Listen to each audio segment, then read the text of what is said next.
કમોસમી વરસાદથી થયેલા પાક નુકસાનના સર્વે કરી તાત્કાલિક ખેડૂતો માટે રાહત પેકેજ જાહેર કરવાની માંગ સાથે છોટાઉદેપુર તાલુકા કોંગ્રેસ સમિતિ દ્વારા અધિક કલેક્ટરને આવેદનપત્ર આપવામાં આવ્યું છે। ત્યારે છોટાઉદેપુર તાલુકા કોંગ્રેસ સમિતિ આજે કોંગ્રેસ કાર્યાલયથી રેલી સ્વરૂપે સૂત્રોચ્ચાર સાથે હાથમાં બેનર પ્લે કાર્ડ લઈને સેવા સદન ખાતે પહોંચી નિવાસી અધિક કલેક્ટરને આવેદનપત્ર આપ્યું, જેમાં જણાવ્યું કે તાજેતરના કમોસમી વરસાદના કારણે ડાંગર, કપાસ, તુવેર સહિતના પાકને થયેલા ભારે નુકસાનનો તાત્કાલિક ખેડૂતોને રાહત પેકેજ મળે અને તેઓના દેવા માફ કરવામાં આવે તેવી માંગ કોંગ્રેસ સમિતિ દ્વારા કરવામાં આવી। છોટાઉદેપુર જિલ્લામાં કમોસમી વરસાદ પડ્યો છે ત્યારે જિલ્લા કોંગ્રેસ દ્વારા આજે જિલ્લા કલેક્ટરને આવેદનપત્ર આવ્યા છે। ત્યારે આજે TV30 ટીમ તેમની જોડે સીધી વાત કરશે અને જાણવા માંગશે કે તેમના શું એ છે। અર્જુનભાઈ, આજે તમે આવેદનપત્ર આપવામાં આવ્યો છો, કયા મુદ્દા લઈને આવ્યા છો?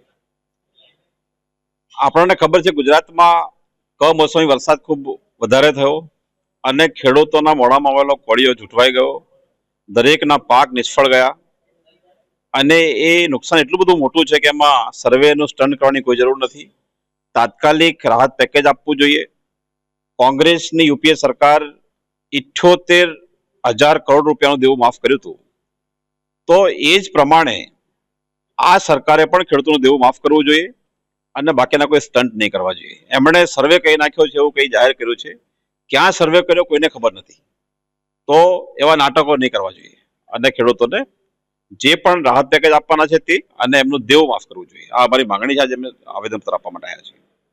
તો આ કોંગ્રેસના આગેવાન અર્જુનભાઈ રાઠવા હતા। આપણે બીજા બી કોંગ્રેસના આગેવાન છે, એમની જોડે વાત કરીશું। કયા મુદ્દા લઈને તમે આવ્યા છો? હવે આપણા છોટાઉદેપુર જે આખો તાલુકો છે એમાં આજે અમારા જે ખેડૂતો જે વિસ્તારમાં ખેતી કરે છે એમાં જે સરકાર જે અત્યારે વાત કરે છે કે જે ગુજરાતમાં જે સૌરાષ્ટ્ર છે, કાઠિયાવાડ છે, એ જે મોટા જે ખેડૂતો છે એમના દેવા માફ કરવાની જે પાક ધિરાણ એની વાત ચાલે છે, પણ અહીંયા અમારે જે સર્વે અત્યારે ચાલે છે એ ખેડૂતો જમીન થોડી ઓછી છે દરેક ખેડૂતને, એટલે હેક્ટર દીઠ આ વિસ્તારમાં એનું જે સહાયનું પેકેજ સરકાર જાહેર કરે એવી અમારી માંગણી છે। બીજા નંબરમાં કે સરકાર અત્યાર સુધી જે ખેડૂતોના પૈસા પાક વીમા હોય કે એનું જે પ્રીમિયમ ભરીને જે બેંકોમાં પૈસા સરકારની તિજોરીમાં પડેલા છે એ પણ ખેડૂતોની મદદમાં જાહેર કરે અને અહીંયા ખાસ કરીને છોટાઉદેપુર જિલ્લો થયો, ખાસો સમય થઈ ગયો, અહીંયા છોટાઉદેપુર જિલ્લામાં ખેડૂતો માટે શાકભાજીનું માર્કેટ પણ કોઈ એની ચોક્કસ જગ્યા નથી।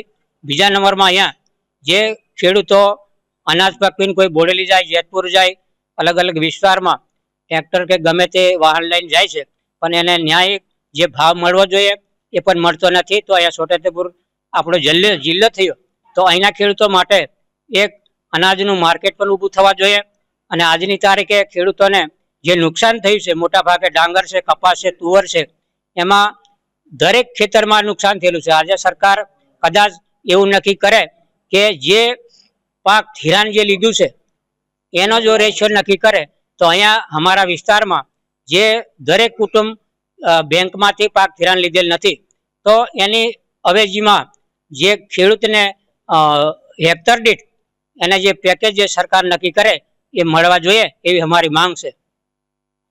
તો કોંગ્રેસના આગેવાનો દ્વારા જે ખેડૂતના જે વીમા જે યોજના છે ગુજરાત સરકારમાં નથી લાગી તે બી અહીંયા લાગુ કરવાની માંગ કર્યા છે અને વહેલી તકે ખેડૂતોને સહાય મળે એવી તેઓ માંગ કરી રહ્યા છે।